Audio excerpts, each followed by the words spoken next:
Okay. Well, we are on the hour, so let's make a start. Welcome to this Thesis Theatre with Duane Watson. I am delighted and immensely chuffed, actually, to introduce Duane to you because this is a wonderful thesis, and I think you're going to really enjoy listening to what he has to say to you. So just to let you know that we will be open for questions. Please, can you put any questions you might have for Duane in the Q&A rather than in the chat, because it might get lost in the chat. But do feel free to ask any questions that you may have. Other than that, we will get started. Let me introduce Duane to you. Duane is an instructor at Plano High School in Plano, Texas, teaching English composition, economics, government, and audiovisual art and technology. He received a BS in history from Howard Payne University, Brownwood, Texas, an MA in English from National University, La Jolla in California, and an MEd in curriculum and instruction from Concordia University in Nebraska. Because you just can't have too many master's degrees, right, Duane? No, that's true. And now you have another one. And he resides in the Texas Hill Country with his wife, Jen, and their 4 cats. Duane's title for his thesis is The Power to Dominate or Preserve, Magic as a Means of Production in Middle-earth. Right then, Duane, let us begin. I invite you to give us an overview of your thesis. Sure. Share here. All right. So in his book Fantasy: How It Works, Brian Atterbury begins by asking the question, how can a form of storytelling based on altering physical laws and denying facts about the past be at the same time a source of insight into human nature and the workings of the world? And given how many people have found insight into Tolkien's The Lord of the Rings, I find it interesting where it's been criticized for its lack of economic reality. For example, Darko Suveen said that he disagreed with Tolkien's depiction of evil, saying, how can you talk about evil without talking about wage slavery? Author China Mieville, in an interview with the Socialist Review, said that he finds most of the specifics of Middle-earth sociologically unconvincing, to put it politely, in his words, even while he does acknowledge Tolkien's contributions to the craft of fantasy on fairy stories. George R.R. Martin, actually, while explaining his admiration for Tolkien, said that his motivation for creating A Song of Ice and Fire came from wanting to focus on the real-life problems of real-life kings in his own work, saying that he found Tolkien's description of Aragorn's reign as wise and good insufficient. He asked, what was Aragorn's tax policy? Did he maintain a standing army? What did he do in times of food and flood and famine? And what about all these orcs? Even people who are more admiring of Tolkien still express this lack of detail. Dimitri Fimi, for example, acknowledged that while Tolkien's Middle-earth may depict a painstakingly detailed cosmos in its history, tradition, and languages, when it comes to the material culture of the world, the same wealth of detail is not maintained. And so my question here is, if this lack of detail isn't there, does The Lord of the Rings have anything to say about our relationship to material culture or to the economic realities that shape our everyday world? Brian Atterbury, in Fantasy: How It Works, actually expressed the view that many genres are actually better suited to exploring those sorts of arrangements, especially their economic underpinnings than fantasy is. And so we want to look and see, what can we get from this, and maybe are we looking at it in maybe the wrong way? Maybe there's other ways that we can look at it. Atterbury, for example, again says that fantasy is true in 3 ways: mythically, metaphorically, and structurally. And so from that perspective, what is reality in the real world might be better looked at what's marvelous in the fantasy world. So that instead of trying to impose the economic realities of the real world onto the fantasy works, maybe we should look internally and see what's actually inside of the world itself. And so this led me to magic as a means of production. We see that there are class systems in fantasy worlds. In all the different fantasy works that we could look at, there are going to be people who are higher and lower, and people with different status and power. And so if these class systems aren't necessarily based on real world economics. What in world features might create a class system in a fantasy world?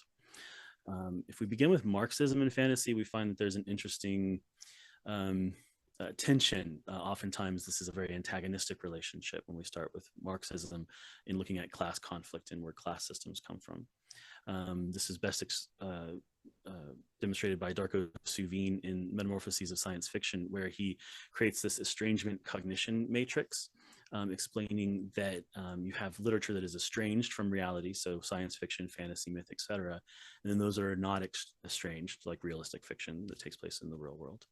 But then he adds in the cognitive and non-cognitive idea here, saying that science fiction is cognitive and realistic fiction is cognitive, meaning that the universe itself is not ethically involved in the characters. The universe doesn't care about you, and so that makes it essentially cognitive. And then in literature where the universe does care about you, where maybe there are forces beyond that are controlling things, he sees those as being non-cognitive. And so we have fantasy, myth, fairy tale, etc., and then also low realistic fiction, where maybe there's a sudden rainstorm when the characters are sad, and so therefore there's too much of a connection between the characters and nature. Going on from Suvine, in Marxism and fantasy, a couple other people followed from Svetlana Todorov's work on the fantastic.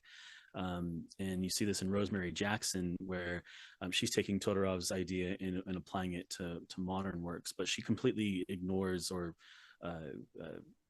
puts aside what we consider to be modern fantasy. She excludes Tolkien, C.S. Lewis, Ursula K. Le Guin, and others from her definition of fantasy. She redefines it. And then Jose B. Monleon does talk about the fantastic in a historical sense, but he never gets to the modern fantasy period. He's looking primarily at 18th century and 19th century works and showing how the fantastic emerged from bourgeois anxieties over the contradictions in capitalism. In modern times, we've seen current Marxist thought return to fantasy. Mark Bold and China Mieville conducted a symposium on Marxism and fantasy for historical materialism in the year 2000. And they saw that capitalism is as much a fantasy as fantasy literature. A lot of this is based off of Althusser's ideologies, where fantasy, where our relationship to the means of production is a fantasy, that we view ourselves in a way that's not actually real. And so therefore realistic fiction can contain just as much fantasy in terms of ideology as actual fantasy does. Now, a couple of people who have directly dealt with Tolkien and from a Marxist perspective would be Michael Moorcock and Ishay Landa. Michael Moorcock covers Tolkien in his book Wizardry and Wild Romance in a chapter that's called Epic Pooh, and he compares the style of Tolkien to the style of Milne's Winnie the Pooh, in what he means to be he means to put it down a bit in there. And then Landa also in his article for historical materialism called Slaves of the Ring, both of these authors compare the Hobbits in the Shire to the bourgeoisie and the Orcs to the proletariat. And so that kind of sets up the class distinction that you usually see when you look up class and the Lord of the Rings. You see this idea that the Hobbits in the Shire, they are the bourgeois, and the Orcs are the proletariat. Now, there are other theories of class. Of course, the Marxist one is one, but then we can also look at class as it has been historically understood through going back all the way to the Romans. And you can see this in Calvert's book, The Concept of Class, where he takes a whole long historical view of class going all the way through from the Romans to the Middle Ages on into the modern period. And he comes to the conclusion that really class is what he calls an essentially contested concept. He gets this from W.B. Galley, who said that there's just these concepts that are, we have the idea of it in our head, but we don't really agree on what it means because everybody has different conceptions of where it should go. And basically, I treat in this essay class as an essentially contested concept. However, I'm still getting some of my foundations from Marxism. So you're going to see that control of the means of production is power, that's what we're seeing happen, and that a person's class is related to their perception of this relationship to the means of production. Now, there's some special considerations for fantasy literature because fantasy is so different from realistic fiction. We need to look at how it's put together. You can see this in Tolkien and on fairy stories. He talks about the primary and the secondary worlds and how fantasy is creating these secondary worlds. Carl Friedman, building off of Soothe, calls this the cognition effect of imaginative literature, that the intentionality is estrangement, that you are supposed to be estranged or separated from the real world by reading fantasy literature, although he still views The Lord of the Rings as non-cognitive, although he thinks that that's the point.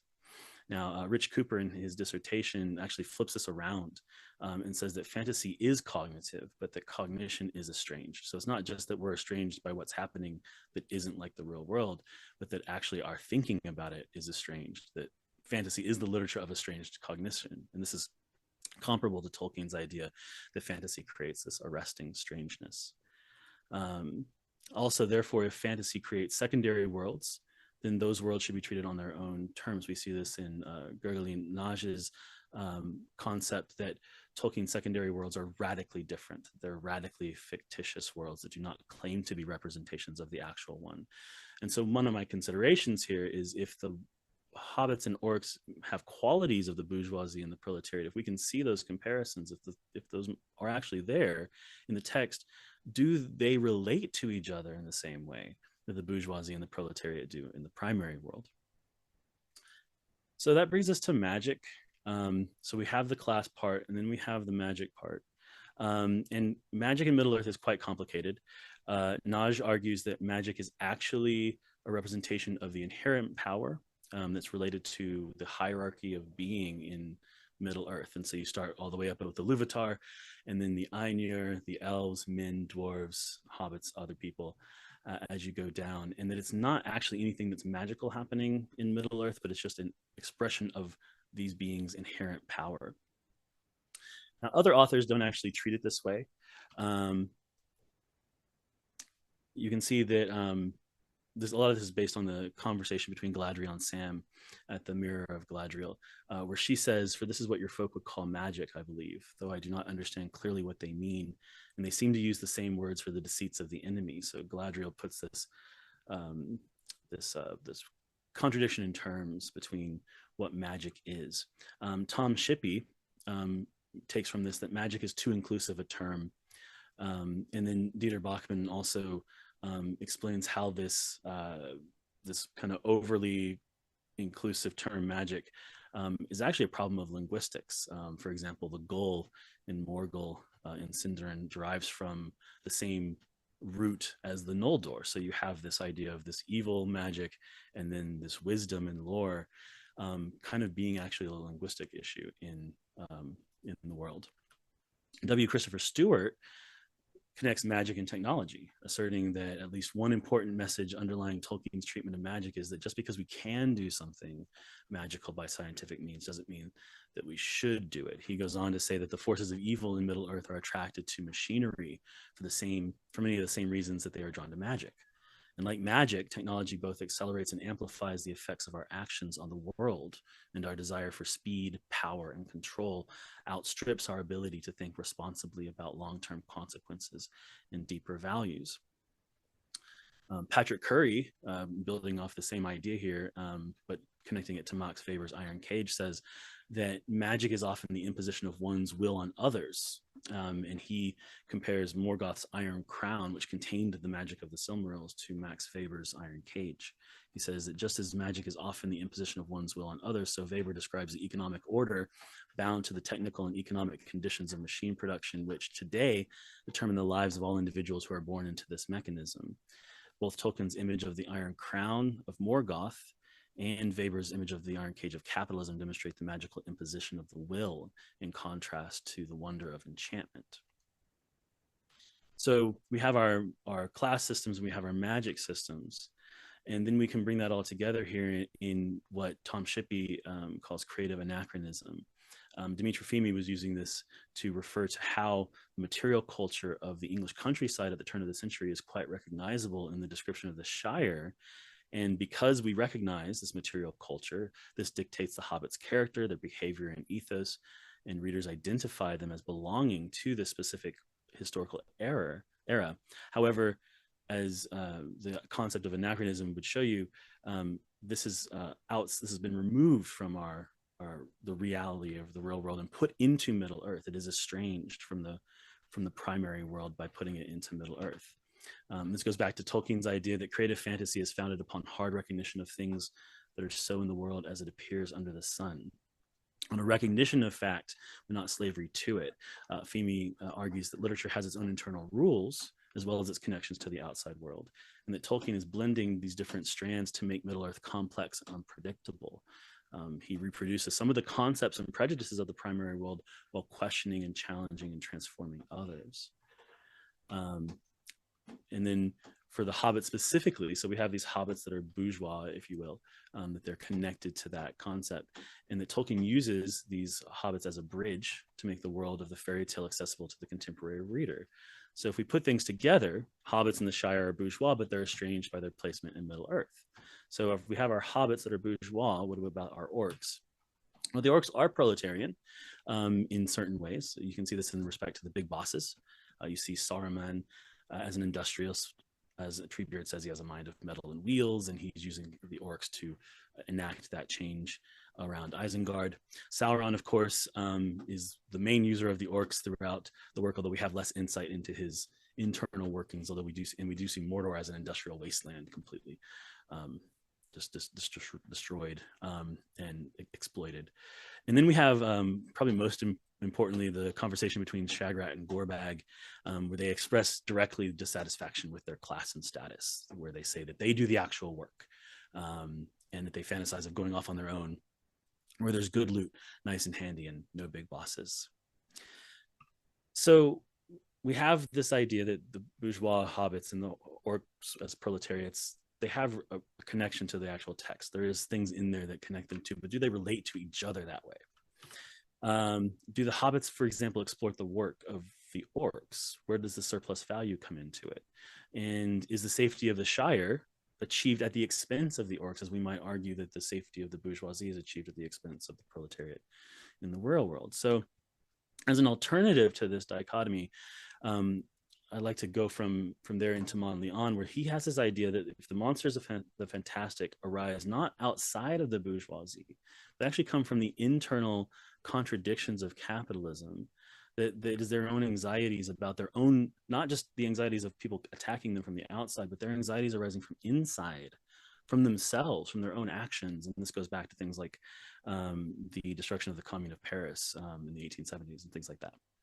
So if monsters arise from within rather than from out, we see this in Frodo and Gollum, for example. Atterbury calls this distributive selfhood and builds off of an idea that Ursula K. Le Guin expressed in her essay Science Fiction Mrs. Brown, where she describes that these three characters, and you can even include Bilbo in that, as part of a whole, that they fit together into one piece. You get indeed a complex and fascinating character, and that Tolkien is following from traditional myths and folk tales and breaking the complex conscious daylight personality down into its archetypal unconscious dreamtime components. And the mechanism of this distributive selfhood is the ring. And so now we have we're back to where's magic actually involved in here. It's the ring that unites the hobbits and Gollum and / Smeagol. They are all connected to each other through the ring. They are made one character through the ring. And so if we can see the ring as this mechanism of domination, then we can see how magic works as a means of production. For example, Ishay Landa in his essay says the ring is capitalism mythically grasped. He describes it as representing global expansion, unlimited monopoly, and unquenchable thirst for surplus value. And you can see this expressed in the ring poem, where it says one ring to rule them all. It's the ring that creates a class system with one person at the very top and everybody else. It's almost representative in a sense of that idea, that Marxist idea of the proletariat becoming larger and larger and larger, and the bourgeoisie shrinking and shrinking and shrinking till the moment you have just one person at the top and everybody else underneath them. Now we can see other examples apart from the ring of magic related to power and class. For example, Aragorn's kingship is largely revealed through his use of Athelas as a healing, uh, uh, almost a potion in a sense, but it's not a potion that comes from the Athelas itself by itself. It's Aragorn plus the Athelas. It's him as a descendant of the kings, and the Athelas that come together to allow him to use it for healing.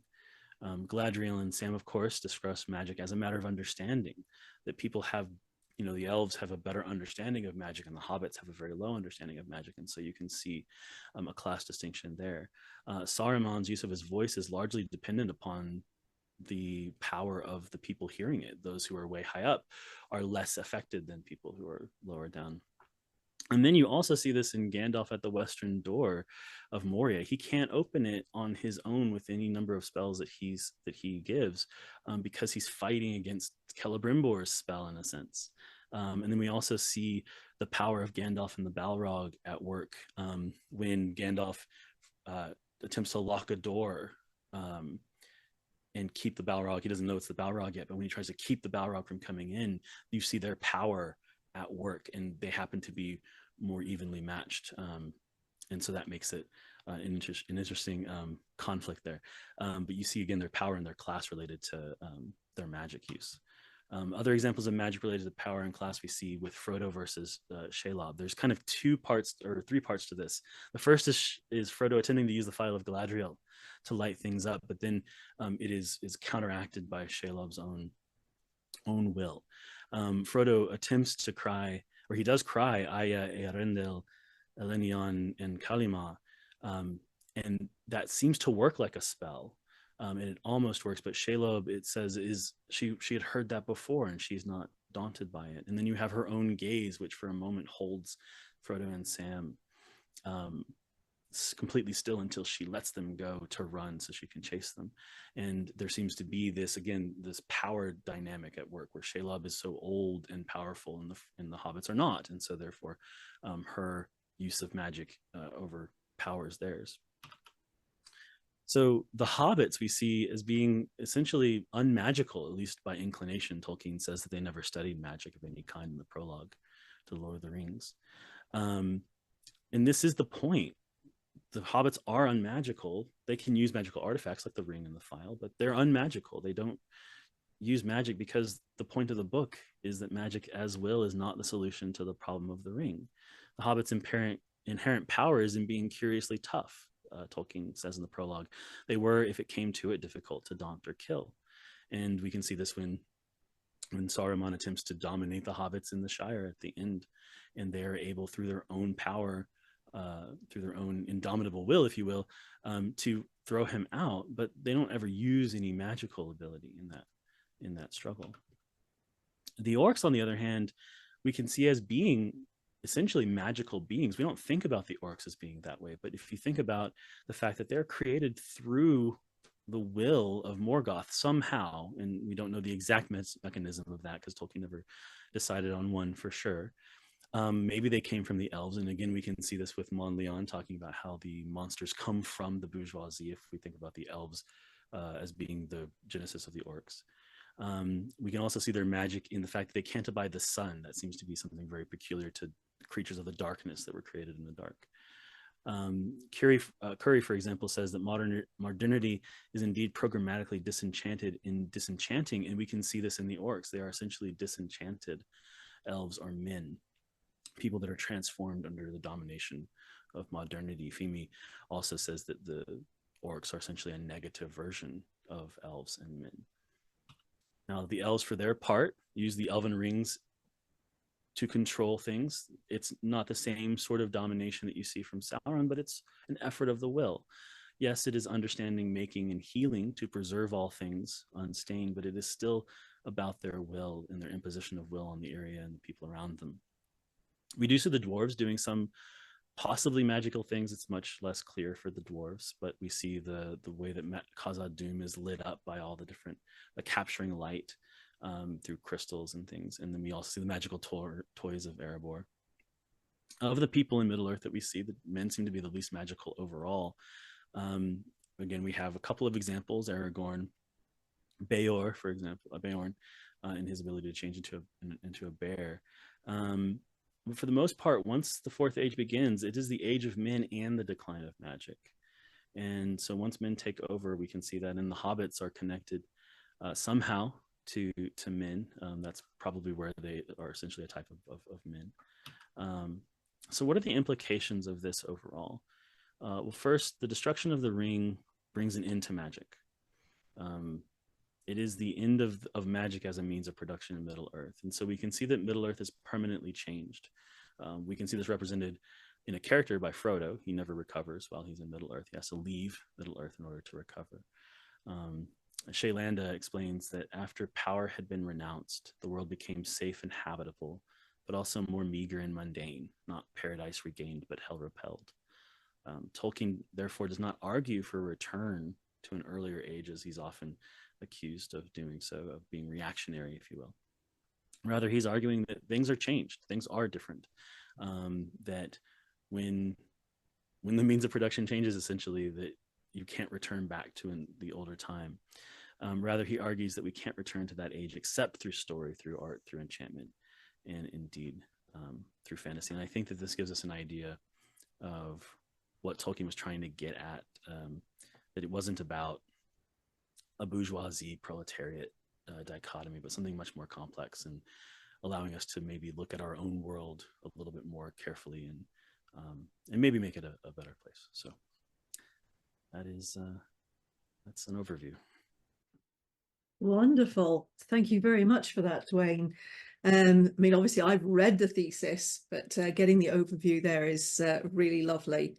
Okay, so let's start by, can you explain to us, this is quite an unusual take on Tolkien. There's still not a heck of a lot of Marxist readings on Tolkien, nor is there a heck of a lot of readings specifically about magic and the different kinds of magic that are to be found.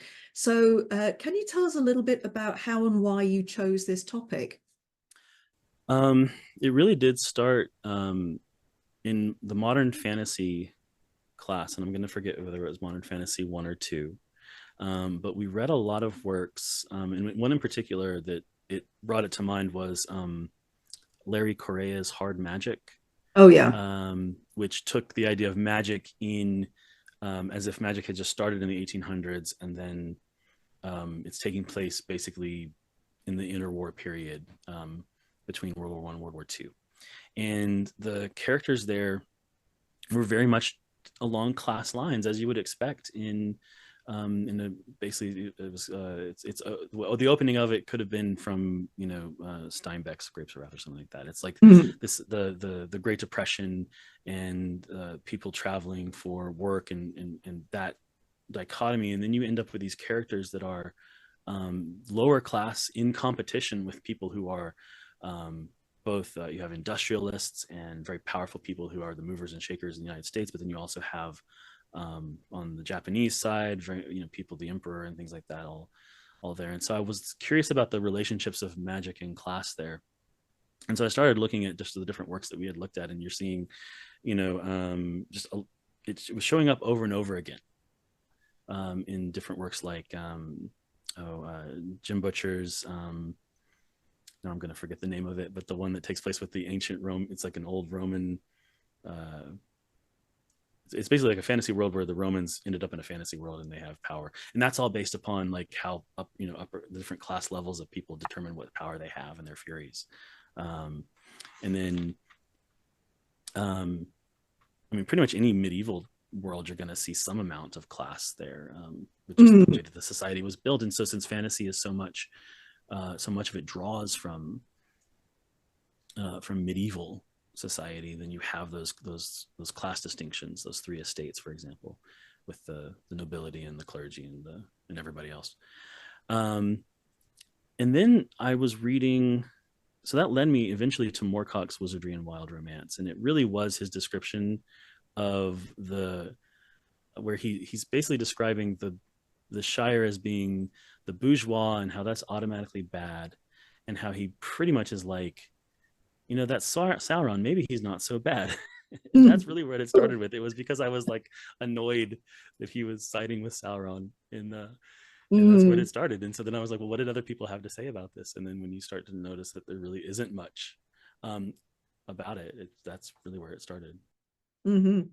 And that's great because you were citing some of the critics earlier, like China Miéville, for example, who's harshly critical of Tolkien's world, and saying that Tolkien's world, I think in Miéville's view, is quite black and white in many terms. You've got people are definitionally what they're labeled as, and that everybody who is powerful is of high status and all that kind of thing. So there is some real criticism of Tolkien's work along those lines, right? Oh, for sure. And I think that of the people that I studied here, I think Dimitra Fimi, I mean, that's what a big part of her book is showing, that Tolkien was creating a hierarchical world. Yeah. And if we are, as a modern people wanting to break away from a hierarchy, that does make sense to be critical of that. I think that's important. I think it's just a short-sighted view to say that, well, therefore, since he created a hierarchical world, he must have been like, well, the good people are just the good people that are at the top. And it's just, I find it just more complex. I think it's just always more complex than just saying it's simply black or white. Right. Tolkien's more subtle than that, isn't he? Yeah. I mean, the central hero figure, if you like, is a gardener. So it's a little bit more subtle, perhaps, than some who have criticized. And of course, famously, George R.R. Martin complained that it's all very well putting a king on the throne, but he wants to know Aragorn's tax policy. Yeah. Yeah, and I do find that to be kind of an interesting. This is an interesting criticism, just because I wonder why.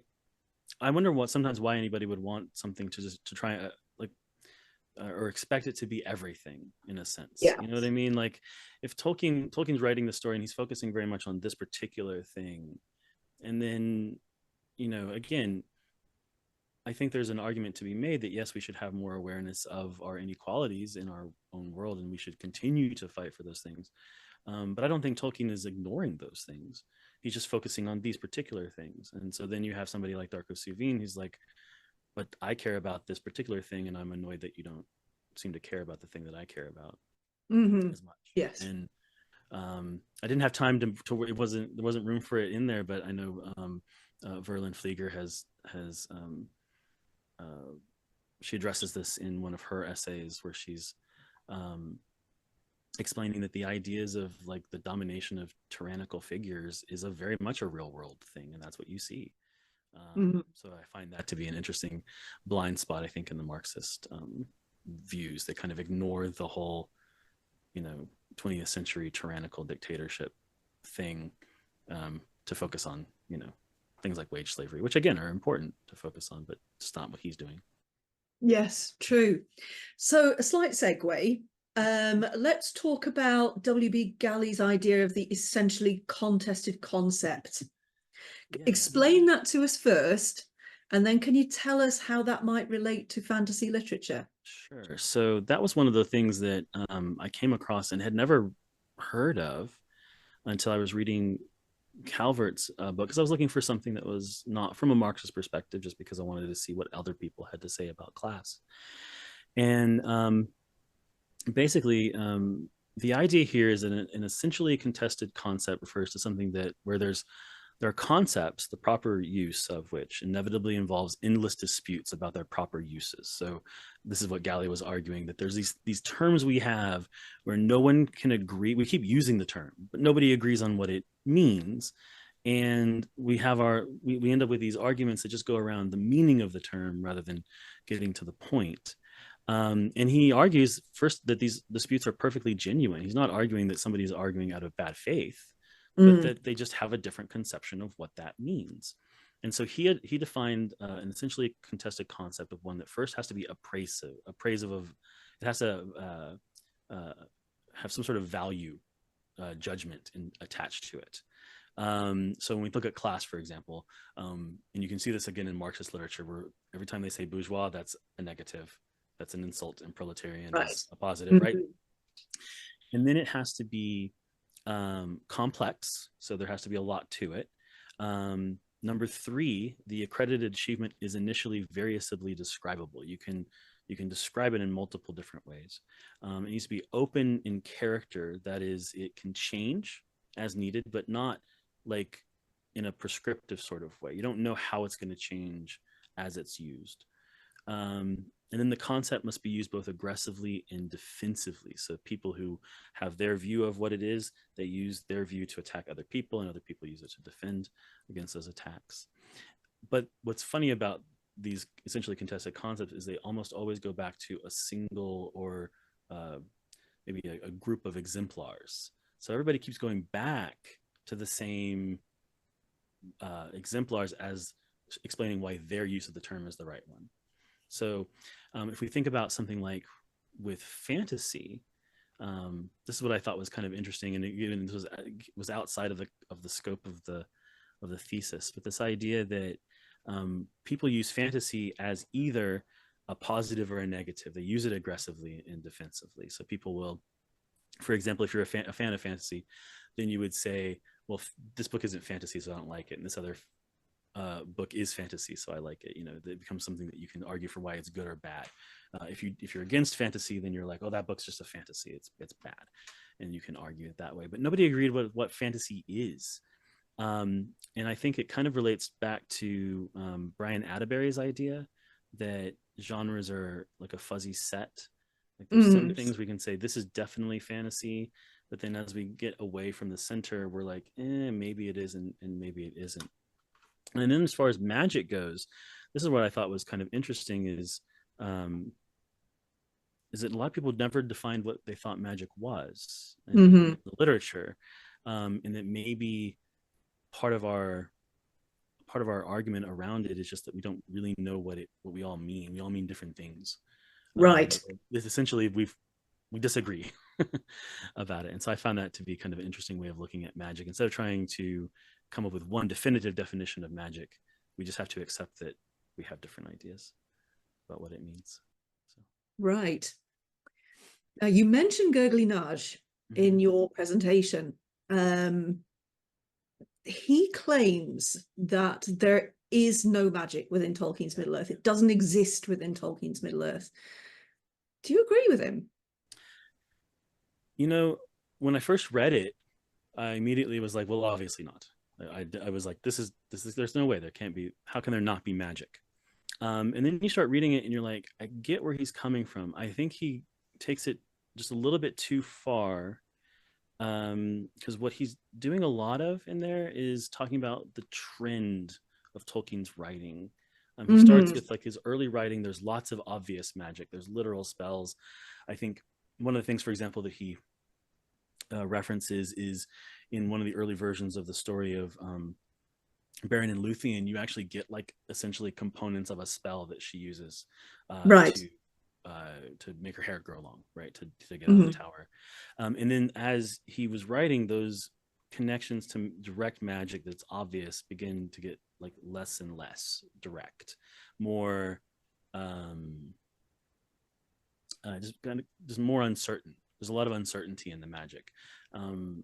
One thing that Tolkien does a lot of is he'll use a word like spell, and a lot of times there's a qualifier. It's like it seemed as if there was a spell. Like he doesn't tell you there was a spell. He's like it's still uncertain.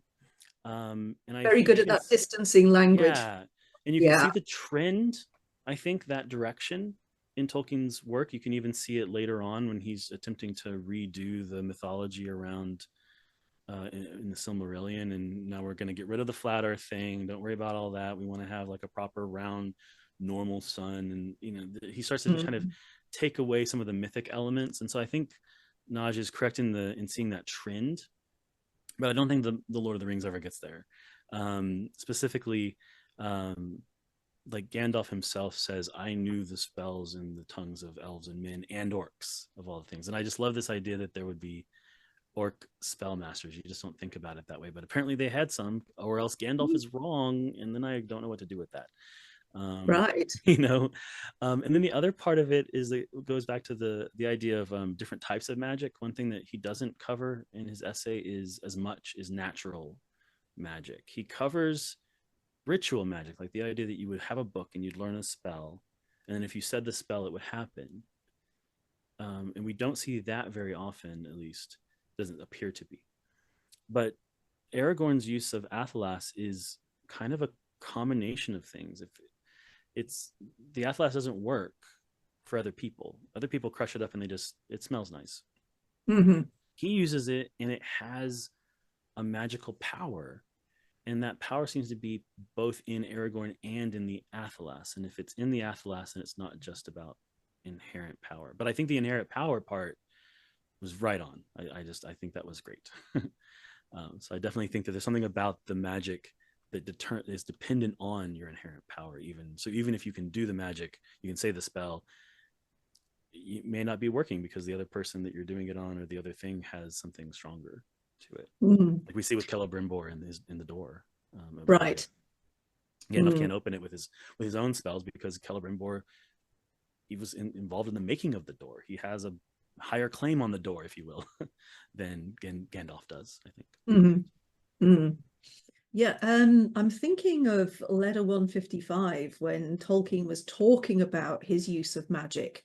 And he divided it into two different kinds, didn't he? There's Goetia and Magia, right? Yes, yeah. So do you delve into those in your thesis at all? I do a little bit. That Mhm. was another thing where I wasn't really able to get too into that because otherwise it would have been way too long Yeah. by that point. But it is something that Shippey notes in discussing the Tolkien's use of magic, specifically. Here it is. Magia is magic that sought tangible effects in the world, and Goetia, the magic of illusion and enchantment. And Mm. he talks about in there how C.S. Lewis's idea was that one would be good and one would be bad, and Tolkien was like, no, there can be both be good and they can both be bad. It depends on how you use it, and I find that to be an interesting I idea. find that more compelling than Yeah, Lewis's, yeah, more black very and much. white dichotomy. Mhm. Yeah, I don't think magic can be a binary in that way because it must depend on the user and the intention, right? Yeah, and I think you can see that Tolkien in his in non-fairy stories, he certainly appears to, or he does, he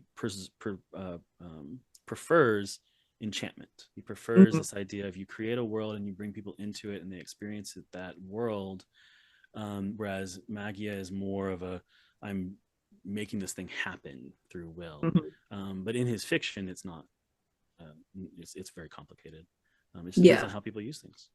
right. I mean, there are examples of magia, like Gandalf conjuring fire, for example. Yeah, for sure. Or That's shutting. not bad. Yeah, and his shutting the door before the Balrog, where the door shatters, which is a part that I miss in the movies. I wish that had been in there. That would have been Mhm. cool to see. But he's like, I'm gonna lock this door. Oh, and then the door literally explodes from the power, the will of both of these characters, attempting one holding it closed and the other one attempting to open it, and the door just shatters. Mm. I just love that idea, and I think you can see that they're having physical effects in the world right there. Mhm. So Fascinating stuff, it really is. So let's get down to nitty-gritty in the text then. Tell me what you think a Hobbit magician would be like. We mentioned a possibility of an orc spellcaster, but what about a Hobbit magician? yeah, And why do you think there aren't any? I was wondering about this because if there is, because it's a good question. If there is magic, if there's spells that could be learned, which again, Mm. Naj is arguing there aren't. Um, but if there are spells that could be learned, then why aren't there Hobbit magicians? And I think that when you get to the inherent power idea, if hobbits are essentially kind of the lowest, if you will, in a sense, in terms of power, they're not as strong, they're not as big. They would much prefer to run away and hide, live separately from everybody else. They're not involved in all of the machinations, political machinations. People just even forgot they existed, right? It's this idea that Mhm. they're so small that they just don't exist.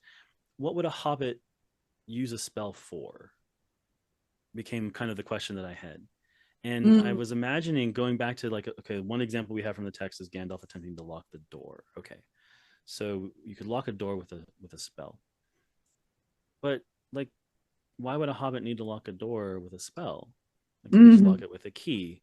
You know, it became just more practical, I think, that the hobbits just don't have anything they would need to do with magic. So I imagined this idea of this hobbit lore master, and he could lock doors from other hobbits. I think that idea would be kind of it's kind of cute, I think, to me. This, like, we're going to lock this chest up and keep, like, attempting to keep, like, Lobelia from getting the silverware. We're going to lock it with a spell and keep her from getting out of there. So I think they would I do, think like, she'll those still sorts of find her way practical in. things. Oh yeah, exactly. And I think they would do those practical things. They might, you know, oh, I can't think of what else I would do besides the locking part. That was the only part that I had in mind. But I like this. I'm trying to think of what else they would want to do with it. I don't know, conjure up second breakfast, maybe. Yeah, maybe. Mhm. Turn, if you could transform something. We don't have any evidence for that in the text either. But the idea that they could transform, gruel into bacon and eggs or something like that, maybe. I could see them doing that, or making more space to hide or to keep all their mathams, all their different bits and bobs and stuff. Maybe like a bag of holding, like in D&D, something like that. So they could keep all their stuff and not have it take up so much space. Yeah, make Bag End like a TARDIS.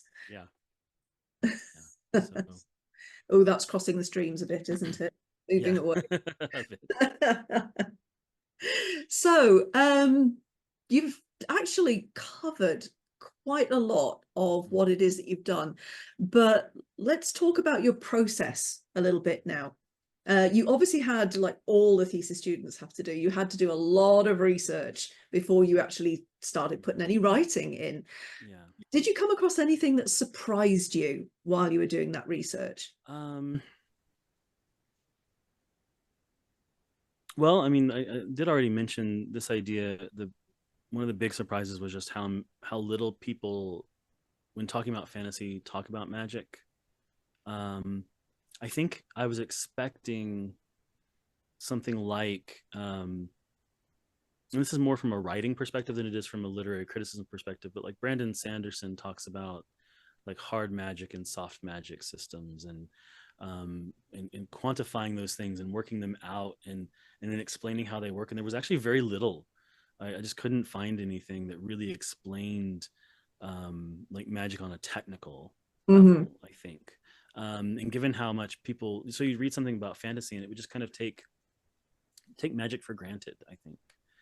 Just assume that, well, yeah, it's fantasy. It has magic in it. We're not going to determine what's going on with the magic. We're just going to say there is magic. Or then again, with Naj, the idea that there isn't magic. That was surprising to read. I hadn't read that. I'd had that his essay in a collection for years and just hadn't gotten to his essay in there yet. And was surprised by that idea, the idea that there isn't magic. But I think that was a big surprise. Just in how much people really didn't talk about it directly. They talk around it. I think the only other person that I saw who really focused on that magic thing is Verlyn Flieger. In one of her essays, she talked about, and she was again talking about it more from a literary perspective than from a in-world perspective, but she was talking about how certain things like the Phial of Galadriel or even the ring we think of as being like a magical item, but really they're like more mythical for her. She drew a distinction between the magical and the mythical that didn't really work into my thesis, but I liked. That was an interesting idea that surprised me, that you would look at these things as being maybe not magical. Maybe there's something else going on, but that gets again back into what do we mean by magic, I think. Really sure. So you've mentioned Verlyn Flieger there as her ideas you just couldn't fit into this thesis. I think this is a problem that every thesis student actually ends up against. They think when they begin, 10 to 15,000 words, no problem. Everything I have to say will easily fit into that. and it never happens, does it? So talk to us a little bit about how you had to occasionally kill your darlings. What did you have to leave out that you would have loved to have kept in? So one of the things that I did, again, going back to the magic question, is I worked my way through, and this is one of those things that I'm so thankful for modern technology, that we have the ability to just use find in an ebook rather than having to do this by hand like you would have had to not that long ago. You would have had to go through the book line by line. But I went through every instance of the word spell in The Lord of the Rings. I went through every instance of enchantment, of sorcery, every bit, and made like a whole spreadsheet. Going through each one and talking about, okay, how is it used here, and how is it used here, and how is it used here. And at the end of the day, most of that I wrote it. Actually, I had my I was up to over 15,000, I think, words at that point. And I got to that point and was like, okay, I have to cut. And I even told my writing students this too, because they don't believe me when I talk about how much you should cut out of it. I said I got to 15,000 words. I cut 8,000 words out of it. I just deleted it, and like it's saved somewhere, but I got rid of it and then started over and said, okay, I've got to simplify this. I've got to simplify a lot more. The other thing too that was a lot of the quotes. Of course, you cut a lot of those. I cut just so many. Going through all of the different, going back to the use of spells, because I had done so much work on it and I put so much into it. And then when you write it up, you realize, oh, I can't keep all this in here.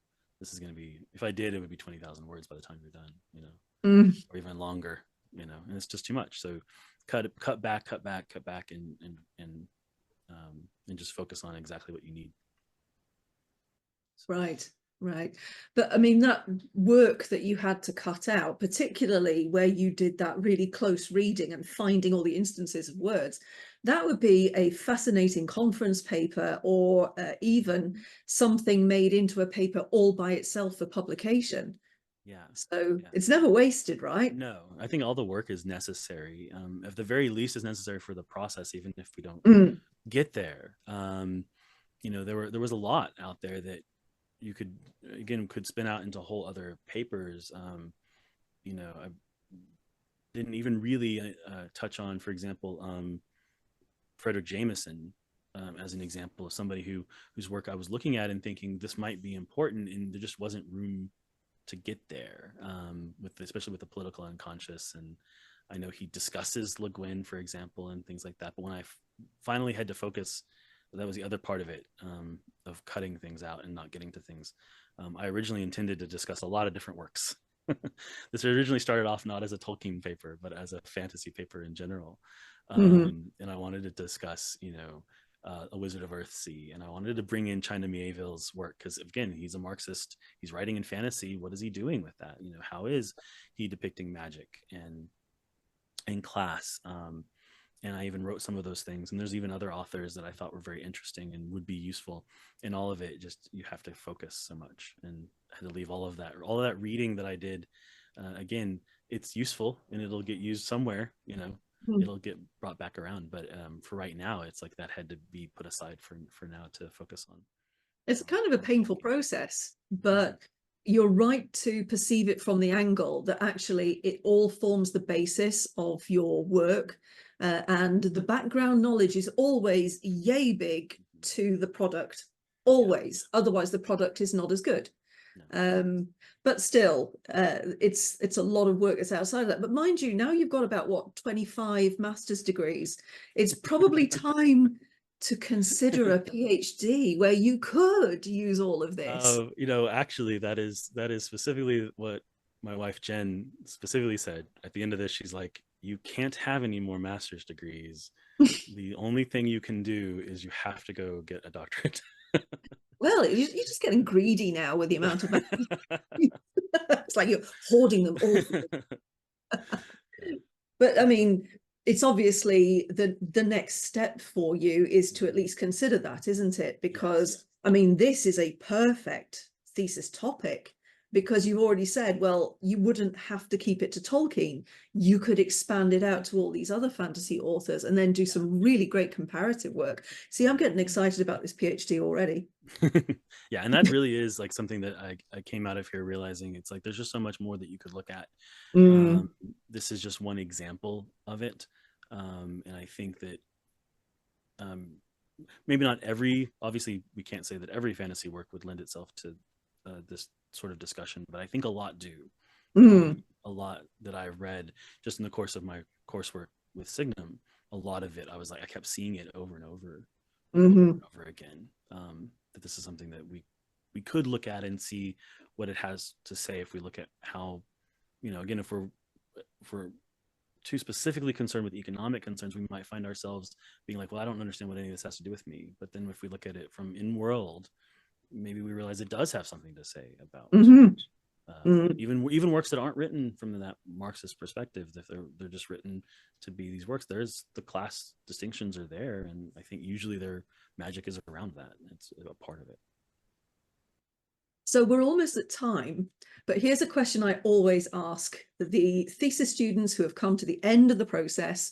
What advice would you give to those who are about to begin or those who can see it in their near future? What would you tell them would be something really important? I think the first thing, and this is just from my own personal experience, is look back at all the work you've done so far, and there's those papers that you wrote, that work that you did where you thought I could do more with this. I think if you're struggling, especially if you're struggling with what to do, like what topic do I pick, which is where I was before this started, as I was finishing up the last course, and I was like, what am I going to do? I don't know. It was like, well, look back, like what have I done so far? There's probably ideas there where you only wrote 3,000 or 4,000 words on a topic, and there was so much more that you could have done with that if you had more time. So I think look back at what you have already. You've done a lot of the prep work for this. Don't think you have to start off from scratch again, right?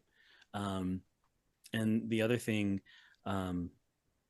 is that it for me, the scariest part, I think, was reading things and wondering if it was going to be worth it. I was really worried and concerned, especially in those early literature reviews where I'm like, I'm reading all this stuff and I'm like, if I spend however many hours reading this and then I don't use it, have I wasted my time? And I think at the end, as I got closer, I realized, oh wait, that wasn't a waste of time. And I was overly worried about a lot of those things. And I should have just gone ahead and just read it and done it, and not worried so much about what was going to be worth it or ahead of time. Because again, there's just so much out there that you can gain, and you're going to use it somewhere. It'll be there in the background for you.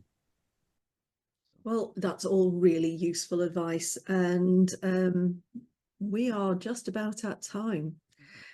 And so it is left to me to congratulate you, Duane, on gaining yet another master's degree. But as everybody who gets to this stage, you've put in years of work and effort, and it is not easy to get this far. And it's really not easy completing a thesis.